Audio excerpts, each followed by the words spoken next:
Depuis là, on parle. Aujourd'hui, j'ai envie de dire mes trois vérités. Concernant ce qui se passe entre notre frère. Moi, c'est mon frère, c'est mon petit frère. Kimi, c'est ma petite soeur. Ce qui se passe entre Axel et Kimi là. Aujourd'hui, moi, je vais vous dire la vraie vérité. Je ne suis pas entre eux. Je ne sais pas ce qui se passe. Mais d'après mes analyses, tout ce que moi je vois ici, depuis le début, je dis bien depuis le début, quand Axel avait commencé à faire vidéo collage avec des vidéos de Kimi là. Attendez, j'enlève mes lunettes pour que vous m'écoutez très bien. Axel ne peut pas dire qu'il n'a pas un sentiment pour Kimi. Je suis désolée. Axel, tu ne peux pas dire que tu n'as pas un sentiment pour cette fille.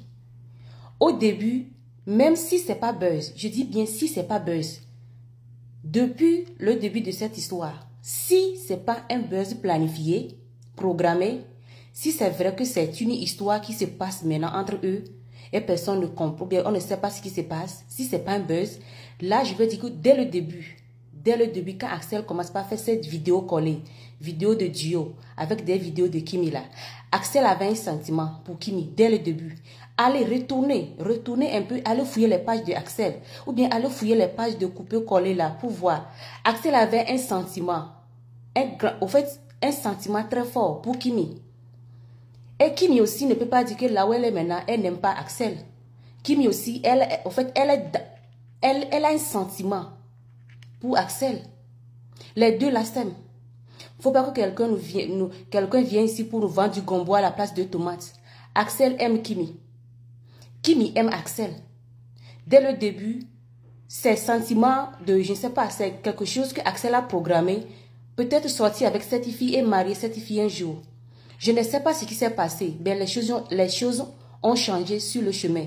Je suis sûre qu'il y a un adulte, quelqu'un qui est parmi ces deux enfants, qui est en train de bouger, de diluer les choses.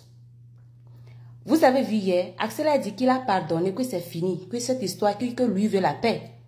Quelqu'un qui veut la paix, la personne est encore revenue pour dire, il faut demander qui m'y voit, qui n'a qu'à venir répondre. Ces deux personnes s'aiment.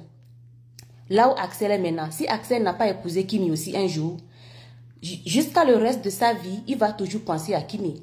Kimi aussi ne va jamais oublier Axel dans sa vie jusqu'à la fin de sa vie. Les deux là, ils s'aiment. Les deux là, ils s'aiment. Axel a toujours quelque chose au cœur. En fait, Axel peut aller marier une blanche aujourd'hui, une indienne aujourd'hui, une chinoise aujourd'hui. Mais Axel a un sentiment pour Kimi. Parlons peu, mais parlons vrai. Au début des vidéos de couper-coller, je ne sais pas, coller-couler, je ne sais pas, avec Kimi là. Ce monsieur a un sentiment très fort envers Kimi. Je ne sais pas si c'est Kimi qui avait, ou bien c'est quelqu'un, ou bien je ne sais pas. De quel côté, je ne sais pas. Il y a quelqu'un qui est en train de changer la mentalité d'une seule personne. Et qui est cette personne? Il y a quelqu'un qui est en train de changer la mentalité d'Axel. Point final. Ce que les gens disent que non, que c'est Tata Lolo qui est en train de mélanger, c'est faux. Tata Lolo, si les choses marchaient bien, on dit si tu as un chien qui n'est pas normal dans ta maison, il faut savoir provoquer ce chien. C'est pas à tout moment que ce chien se lève pour faire du mal aux gens. Tata Lolo, des fois, elle vient ici pour danser, non? Quand cette femme proclamait haut et fort le nom d'Axel ici, mon beau-fils, jusqu'à ce que Tata Lolo avait dit que Axel, il faut me chercher un béninois aussi. Je vais aller épouser un béninois. Le jour-là, vous ne savez pas que Lolo Beauté était méchante. C'est aujourd'hui que vous savez que Lolo Beauté est méchante. Elle a dans son plein droit de défendre sa nièce. Axel a toujours un sentiment pour Kimi, mes amours.